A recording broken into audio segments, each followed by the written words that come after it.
Curious about what you can do to prepare for and get the most out of a leadership placement for healthcare students?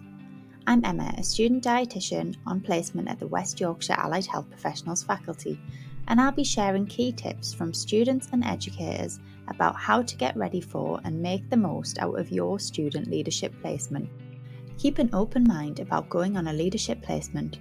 It's okay to feel curious about how a leadership placement will impact your overall development, and many students worry about missing out on clinical time. But I spoke to lots of students while planning this video, and all of them enjoyed their leadership placement more than they expected to, and felt able to evidence their essential skills. With leadership placements, the more effort you put in, the more you can get out of it. Before going on to placement, it's a good idea to get a good understanding of what to expect. They're likely to send you lots of information, so make sure you read the resources in advance, watch the YouTube videos, and ask to meet up with your practice educator, as you can ask them about any reasonable adjustments.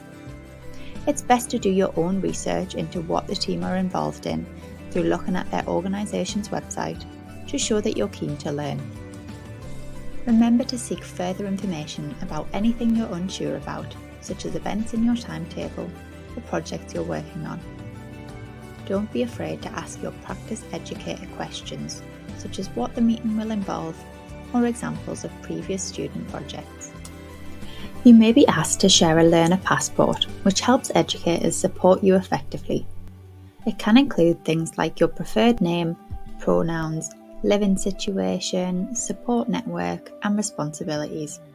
You can also outline your communication and learning preferences, health needs, reasonable adjustments, and goals for your placement.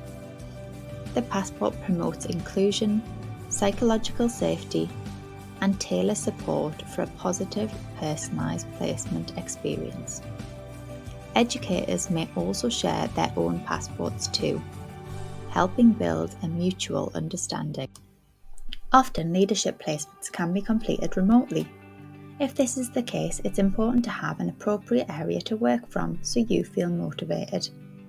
Often you'll need to use your microphone and camera during the meetings, so you'll need to ensure the space is quiet and free from distractions. If working from home is something you plan to do, you may find it useful to watch our video on hints and tips for working from home for more information. Alternatively, you may feel working from home is not for you. If this is the case, you may want to consider speaking to your university, such as the library team or the student services team, or your placement practice educator, about booking a suitable space to work from. Unlike a clinical placement, you're not likely to need to wear your student uniform whilst on a leadership placement, but making sure you have appropriate smart clothing is important so you can look professional in meetings and events. Avoid wearing loungewear or sportswear. And if you don't have any meetings, you may still find it motivating to get dressed as if you do, as this helps to get yourself in the right mindset to be productive. Before going on your placement, consider how you plan to stay motivated and disciplined when working independently, such as planning what you will do in self-directed and study time and setting your own mini deadlines. You could do this every Monday morning so that you stay focused throughout the week. If you're worried about staying motivated and disciplined, try to remove any distractions from where you plan to work, such as by leaving your phone out of reach and asking the people that you live with not to distract you. If you've been given a written timetable, you may find it helpful to add this to an Outlook or Google Calendar, so you have structure to your day and can receive reminders of meetings before they're due to start. This also helps to identify any self-directed time, so you can plan out what you want to achieve during that time. Sometimes you may be expected to arrange your own meetings, so you'll need to be able to identify a suitable time that works for you both, send a professional email asking them to join you, and be able to send a link to the meeting, such as through Microsoft Teams.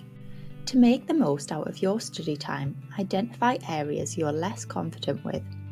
They don't need to be directly related to this placement, but should be linked to your overall studies. Perhaps you want to re-watch a recorded lecture that you didn't fully understand at first. Or maybe take a look at what is available through your professional body, such as the British Dietetic Association or Royal College of Occupational Therapists. Or have a look on the NHS e-learning for healthcare platform. And remember, your study time can be used to help evidence your skills or capabilities. Don't forget to plan breaks throughout your day, such as when you plan to take your lunch break or when you have a few minutes to stretch your legs and grab a drink or snack. You may find it helpful to listen to a relevant podcast during your study time and combine this with a walk outside to get away from your screen for a little while, as this can help you feel more motivated when you return.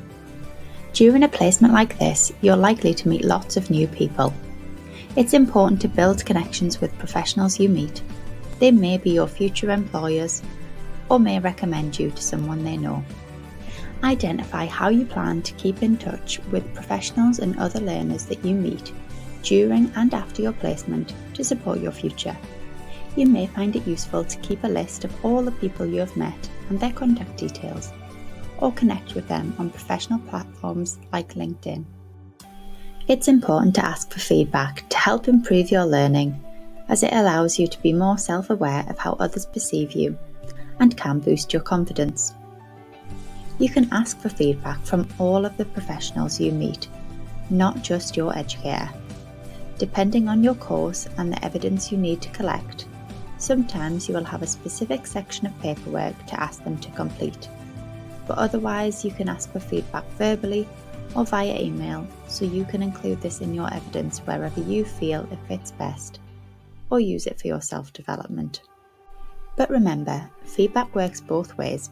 You'll often be asked to provide constructive feedback about the placement after you have finished, such as through the online PAR placement evaluation or through your university.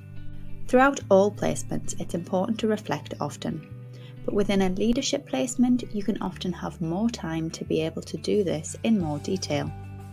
In-depth reflections are important for this placement, as it may not be obvious how the meeting you attend relates to you in your future practice. There is lots of reflective models you can use to guide you through this process, and you may find it helpful to consider all 4 pillars of practice.